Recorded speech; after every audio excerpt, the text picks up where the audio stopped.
Okei, moro, tässä taas ollaan Ylen uutisia kattelemassa.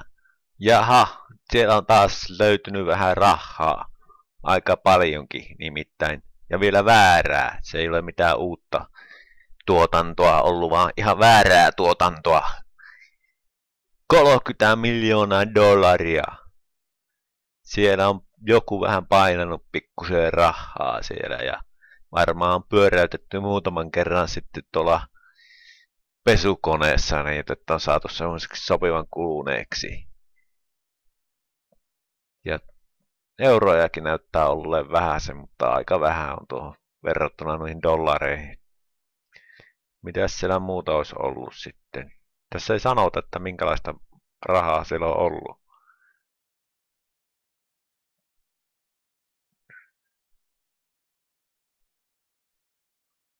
Kumminkin näyttää siltä, että siellä olisi vähän niin kuin tehtailtu enemmänkin niitä dollariseteleitä, kun tuossa on että puolet väärenneistä dollariseteleistä on valmistettu Perussa. Kyllähän siellä tietenkin on sitten ollut jonkunnäköiset painokoneet käynnissä. Näinpä on, joo. Ei tässä sanota, että minkälaista rahaa se on sitten ollut. Kaipa siellä on ollut monennäköistä rahaa.